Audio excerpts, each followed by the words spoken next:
premier commentaire, en fait. Je suis ravie d'être ici, je suis ravie d'être mise au courant du projet de loi.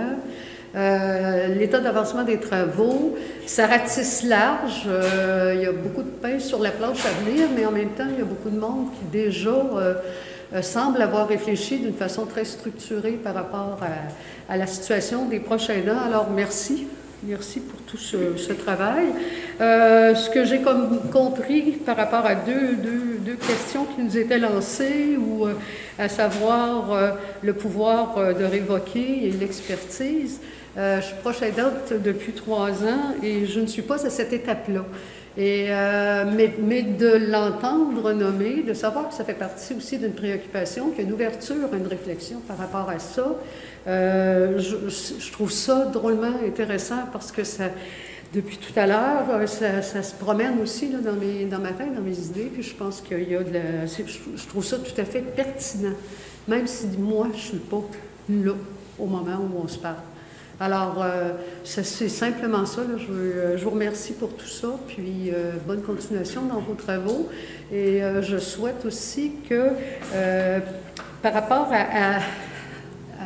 je vais appeler ça, enlever un peu de, peut-être un petit peu hors propos, mais avec la pandémie, les aînés, il y en a plusieurs dans la salle ici, puis beaucoup de proches aidants sont aînés.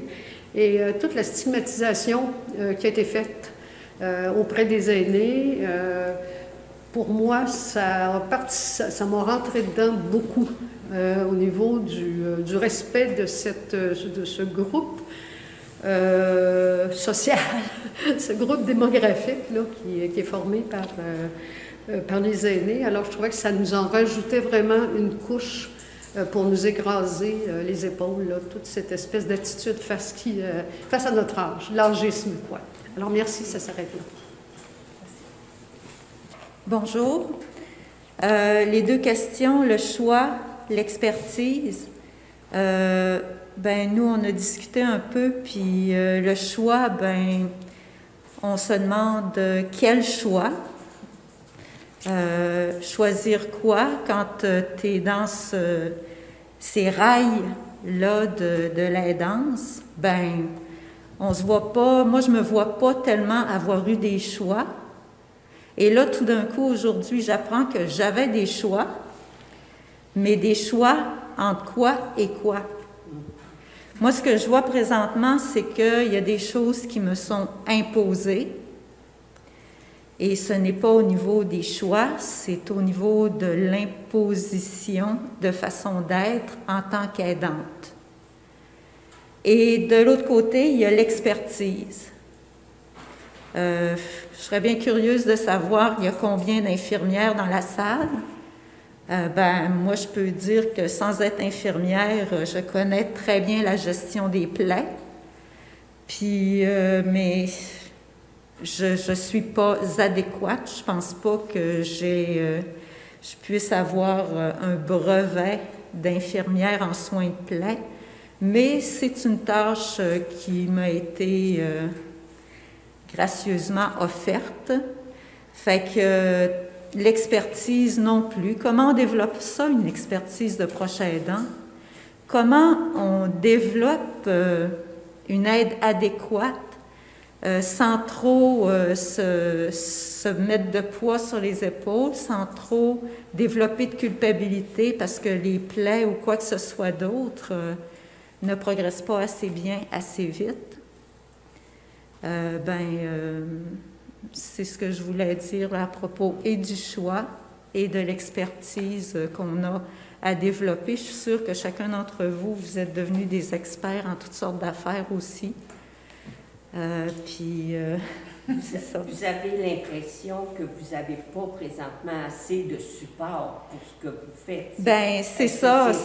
C'est que, en fait, j'ai pas eu vraiment le choix. J'ai dû développer une expertise pour compenser le fait que dans le milieu de la santé, il n'y a pas assez de personnel ou... fait que moi, j'ai dû développer une expertise, puis je suis sûre que je vais en développer d'autres aussi, là, parce que le domaine de la santé, il n'y a pas assez de monde, par exemple au CLSC, pour venir à tous les jours changer des pansements. T'sais? Fait que c'est l'expertise que moi j'ai dû développer. Merci. Fait que, je trouve que c'est deux commentaires. Oui, bonjour.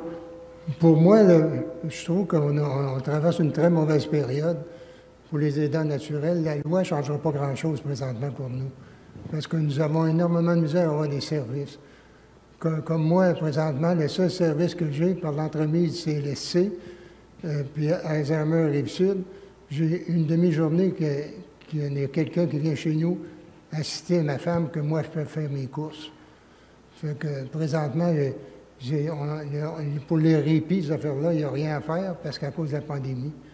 Fait que moi, la loi, présentement, je ne sais pas qu'est-ce qu'elle va changer, là, mais en tout cas, pour le moment, c'est pas évident parce que moi, mon épouse, vu qu'elle est atteinte d'Alzheimer, il faut que je l'assiste régulièrement, comme pour les médicaments, les repas, les rendez-vous médicaux, n'importe quoi. Même si elle reçoit un téléphone, elle n'est pas capable de prendre le message. C'est pour ça que je dis des fois, elle ne répond pas, laissez le répondeur que je peux prendre les messages. C'est ça ma situation présentement. Je voudrais vous parler de le choix. Je voudrais vous parler des personnes qui vont nous remplacer un jour, puis de la pauvreté. Moi, j'ai un fils qui a 55 ans, qui a une paralysie cérébrale, et c'est de naissance, et j'ai pas eu le choix. J'ai choisi de m'en occuper. Et j'ai eu la brillante idée, puis aujourd'hui je la remets en question, c'est de l'intégrer à la société pour qu'il fasse comme tout le monde. J'ai assumé qu'il devait aller à l'école régulière. Comme il avait au niveau intellectuel une capacité, j'ai mis l'énergie sur ses forces. Donc, il a fait son primaire, son secondaire, son cégep, l'université. Aujourd'hui, il est programmeur. Mais la seule force qu'il a, c'est au niveau intellectuel. Le reste, je l'assume. Aujourd'hui, j'ai 72 ans. Je m'en occupe encore tous les jours parce que si je veux qu'il assume, qu'il puisse aller travailler tous les jours, le reste, c'est moi qui le fais. Tu te ramasses aussi, tu fais le vide autour de toi parce que personne ne veut s'impliquer, personne ne veut t'aider, puis je veux dire, les gens ne sont pas intéressés, tu perds tout ton monde. Fait que tu te ramasses avec lui seulement. Au niveau de ses besoins, c'est que comme il est une personne vulnérable, souvent il se fait exploiter. À un moment donné, il s'est fait mettre... Il est propriétaire d'un condo parce qu'il y a quelques sous. Et quand on est arrivé, il a dû déménager 3 fois parce que c'était du harcèlement. On a dit, on va aller ailleurs. Et le dernier condo qu'il a acheté, c'est... on déménageait. Et le concierge a dit, pourquoi vous êtes ici? Bien, parce qu'il y a un concierge, ça va aider. Bien, il dit, ici, on n'est pas un centre d'accueil. Le message était clair. Et le président du condo, il dit, ici, on n'aime pas les personnes handicapées, on n'en veut pas. On n'est pas un centre d'accueil. J'ai dit à mon fils, on va faire nos petites affaires, c'est tout. Et c'est toujours comme ça. Fait que c'est pas juste un manque d'organisation des services, c'est de l'adversité aussi. Oui. Il y a eu la pandémie, c'était catastrophique pour nous. Parce que moi, on est voisins de building. Et je vais porter son souper tous les soirs. Et il y a eu une panique dans la première vague. Les gens ne voulaient pas que j'aille porter son souper. Parce que, ils ne voulaient même pas que je touche à la poignée de porte extérieure. Pour pas que je contamine. Fait que là, j'ai un petit peu paniqué en me disant comment je vais faire pour me trouver une solution. Fait que la solution, je lui ai dit, bien, descends en bas, ouvre la porte, puis je vais te donner ton souper. Fait qu'on s'est organisé. Mais il y a eu les temps des délations, hein, où on pouvait appeler la police pour dire qu'un tel est allé dans le building à côté. On pouvait se ramasser avec une facture. Et j'ai paniqué, là, je ne l'ai pas trouvé drôle. Il y a aussi là que je me sens que je vieillis et que j'ai moins d'énergie, j'ai moins de force. Je ne pourrais pas assumer continuellement faire ces repas tous les soirs, soit qu'ils viennent souper, je vais souper, et toutes les commissions et tout le reste, là. Et je me demande comment je vais faire pour... Je suis bien prête à déléguer, mais comment? Comment je vais faire pour que quelqu'un en prenne soin? Parce que je le sais aussi qu'il se fait exploiter. Tout ça fait qu'à un moment donné, 2 fois dans ma vie, je me suis remis en question en disant « Qu'est-ce que j'ai fait là? » Si je l'avais placé en institution, probablement que ça ferait longtemps qu'il serait décédé. Maintenant, tu sais, c'est comme on dit, donne un bonbon à quelqu'un, fais-lui goûter, puis après ça, enlève-lui. Je ne peux pas l'enlever, là. Il a goûté. On ne peut pas défaire tout ce qui a été bâti dans une vie, là. Et je ne sais pas qui va prendre ma relève. Fait que là, et aussi, c'est que, comme je dis souvent, toute l'énergie que j'ai mise pour m'occuper de lui, si je l'avais mis sur ma carrière, je serais PDG de compagnie. Parce que j'en ai mis du temps. Mm. Au lieu de ça, je vis la pauvreté. Fait que je lance Merci. Vous avez vraiment fait le tour des besoins, des obligations, des... Oui, merci. On dit parler du mot choix. Je suis tombée des nues, honnêtement, parce que je n'ai jamais eu le choix d'être aidante, et puis ça n'a rien de naturel. Bon. Et c'est bien que ça soit inscrit dans la loi, mais pour moi, ça ne fait pas beaucoup de sens tant qu'on n'aura pas des services qui vont être sur la table. Parce que des services, il y en a très peu sur la table. Il faut se battre pour en avoir des graines. On demande à des gens de faire des tâches qui n'ont pas de bon sens par rapport à un aidé. Et moi, je me dis, OK, il faut le mettre parce qu'il faut continuer à croire que peut-être un jour, il va se développer d'autres choses que, mettez-les dans un CHSLD ou mettez-les dans une résidence. Mais il faut savoir aussi que la problématique ne se pose pas juste quand les gens ont un aidé dans leur maison. Elle se pose dans une résidence, elle se pose dans un CHSLD. Ne pensons pas qu'on se berce quand l'aidé n'est plus dans sa maison ou n'est plus avec l'aidant. On ne se berce pas du tout.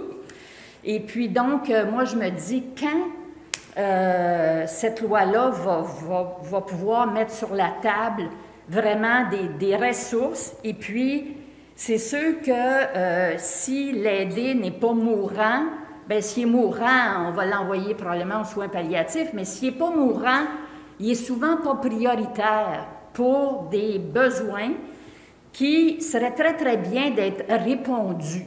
Alors, moi, j'écoute ça, là. J'étais très contente de venir entendre parler de la loi, mais je me dis, aïe, aïe, je ne sais pas. Puis le jour où est-ce que un aidant me dira, à matin, là, je me suis assis puis j'ai regardé mes choix, je me dirais, oh my God, on a avancé sûrement. Mm-hmm. Mais pour le moment, pour moi, la notion de choix, c'est comme si elle n'a pas un grand sens. Mais je comprends qu'il faut la mettre sur la table pour qu'éventuellement, il se développe des choses. Mais la situation qu'on vit actuellement, la rareté de ressources, la condition de la pandémie, les infirmières qui ont quitté l'emploi par centaines de mois en mois depuis le mois de mars, et puis qu'on ne forme pas dans 3 semaines, dans 3 mois, mais bien minimalement dans 3 ans, je me demande si on va voir le bout de ça un jour. En attendant, bien, on continue à être aidant. Des fois, on est fatigué, des fois, on a la mine basse, et puis, mais on est au front. Tout ce qui m'a touchée, mais je pense que c'est un résumé de l'ensemble. Moi, j'ai été touchée parce que ma conjointe est Alzheimer et est en résidence aujourd'hui. Ce que j'ai trouvé dur, puis je pense que tout le monde trouve ça dur, qu'importe ce qu'on traverse individuellement, c'est que c'est lourd quand on est proche aidant. Puis il faut alléger ça.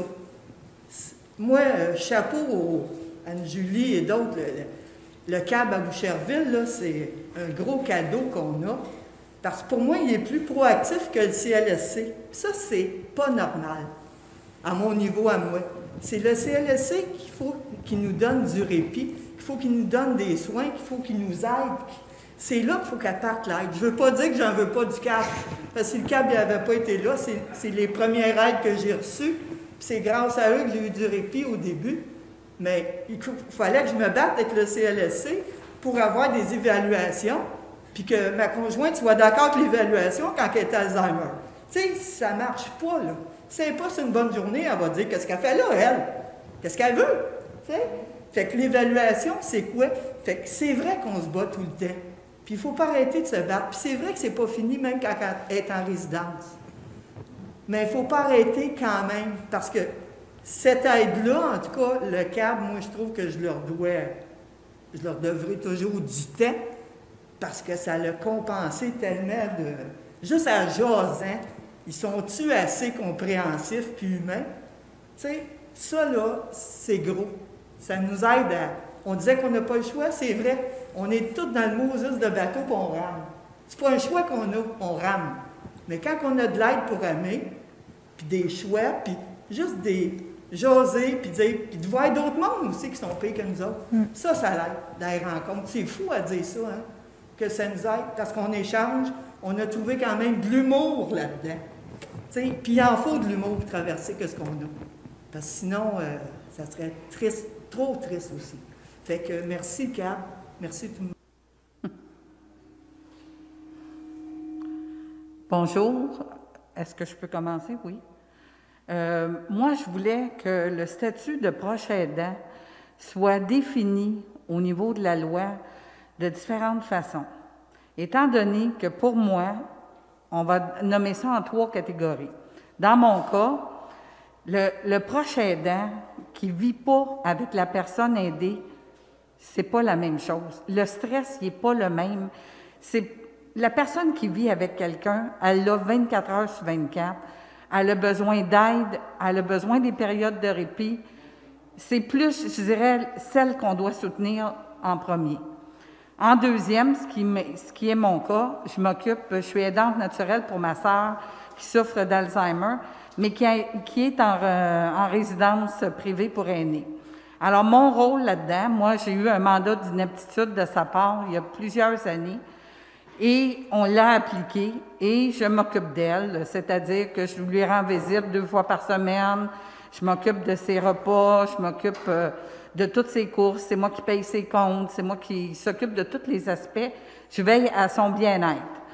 Quand il y a eu la période au début de la pandémie que les résidences étaient fermées complètement, je ne pouvais plus rien faire. Ça a été un gros blocage pour moi parce que je n'avais aucun contrôle sur la situation. Là, je ne la voyais pas, je ne savais pas ce qui se passait. La résidence, j'allais porter les vivres, mais ça s'arrêtait là. La prise de médicaments, je ne pouvais plus la contrôler. Donc, j'ai décidé de passer par eux pour qu'ils lui donnent la médication, ce qui m'a soulagée aussi de savoir que c'était contrôlé, qu'elle serait mieux. Dès que la pandémie a ouvert un peu aux proches aidants, tout de suite, la résidence, j'ai demandé de remplir les documents et ils m'ont autorisé en tant que proche aidant à aller la visiter et d'être là. C'est sûr que l'accès était limité, peut-être sur une résidence de 400 résidents, peut-être à 10 proches aidants, mais j'ai eu l'occasion d'être là parce qu'ils savent, ils ont le mandat d'inaptitude dans leurs mains, ils savent que je suis quand même autorisée à le faire. Puis en troisième lieu, je suis également proche aidante pour une amie dont la fille est considérée maintenant, c'est pas une autiste, mais c'est presque, elle est non-verbale et je fais partie de la curatelle publique. Je siège sur le conseil de curatelle avec eux. Je m'occupe comme répit pour cette jeune fille-là de 21 ans. Quand les parents ils n'ont pas d'autre alternative, ils ne veulent pas la mettre dans des endroits, elle n'a jamais connu ça. C'est moi qui est une proche aidante. Je travaillais avec sa mère, on s'est connus comme ça. Fait que donc, je suis également, mais j'ai pas la même implication qu'avec ma sœur ou que si j'étais avec quelqu'un avec qui, mon conjoint qui avait une maladie. C'est très différent. Mais je suis considérée proche aidante au niveau peut-être de la loi ou je sais pas. C'est ça que je voulais. En ce qui me concerne, moi aussi, le CAB a été d'un grand secours dès le début. J'ai pu assister à la formation au niveau de l'Alzheimer. Alzheimer Rive-Sud aussi. Ils ont été d'un gros soutien. J'ai pu avoir de l'aide téléphonique. J'ai assisté à la formation pour les aidants naturels avec le CAB. Je suis également une bénévole au CAB avec la popote roulante. J'essaie de m'impliquer le plus possible. J'ai du temps, je suis retraitée. Je me considère une privilégiée. Moi, j'ai eu beaucoup, alors je veux redonner. Je trouve que ça fait partie. Maintenant, moi, je ne reçois pas de difficultés au niveau du médecin, j'ai de l'aide. C'est juste que les choses prennent du temps, puis il faut être patient. Puis le CLSC, il nous donne très peu d'aide. Ils n'ont pas beaucoup de ressources. Ils ne connaissent pas les programmes. Ils ne sont pas intéressés. Ils font ce qu'ils ont à faire, puis ça s'arrête là. L'immédiat.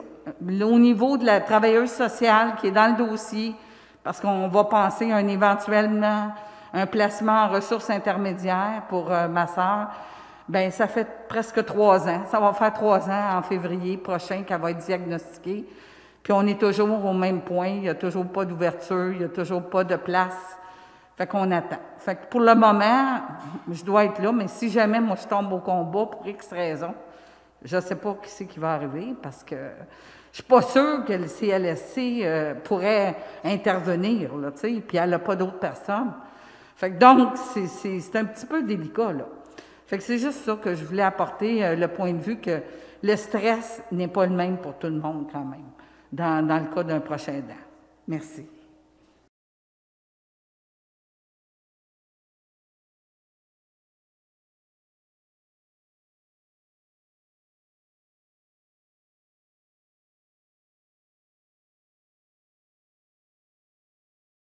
Souvent des demandes d'aider pour d'autres personnes. Souvent, on me dit, mais écoute, est-ce que tu pourrais aider quelqu'un, une voisine ou quelqu'un dans la famille? T'es bonne, tu connais ça. Et je réponds que je peux pas, que non, je peux pas le faire parce que je suis déjà comblée dans mon rôle. Et les gens ne comprennent pas ça. Ça fait, quand tu dis non, je peux pas l'aider, les gens, pour eux, c'est inacceptable. Et j'ai de réaliser que je vivais de la maltraitance parce que les gens n'acceptent pas qu'on puisse pas aider. Bonjour. Je vous remercie parce que votre propos est très, très, très, très intéressant puis vos exemples sont vraiment bons. Mais moi, je suis un peu sous le choc parce que je ne pensais pas que j'étais maltraitée. Et surtout, je ne pensais pas que j'étais maltraitée par autant de monde. D'abord par mon aidé qui... Tu sais, c'est pas grand-chose, hein? C'est juste ne pas dire s'il vous plaît, ne pas dire merci, ne pas être reconnaissant. Moi, personnellement, je me maltraite énormément. Je m'en rends compte maintenant avec tout ce que vous avez démontré comme exemple. Et puis, il y a l'entourage qui est complètement absent, là, qui regarde ça puis qui disent « Bravo, c'est beau, ma belle ». Et puis, il y a les institutions, il y a même mon médecin à qui je voulais parler. Tu sais, je me suis dit « Enfin, j'ai une personne à qui je peux parler devant moi sans trop filtrer ». Puis qui m'a reçu en me disant « Mais coudonc, tu veux-tu le laisser? » Je dis « Ben non, je fais juste exprimer quelque chose que je pense que je peux dire à mon médecin. » Alors, je pense que je fais partie des maltraités. Puis, bien heureusement, il y a des petits moments de joie, de bonheur autour qui arrivent. Fait que c'est ce que je voulais exprimer, puis merci beaucoup pour cette belle conférence.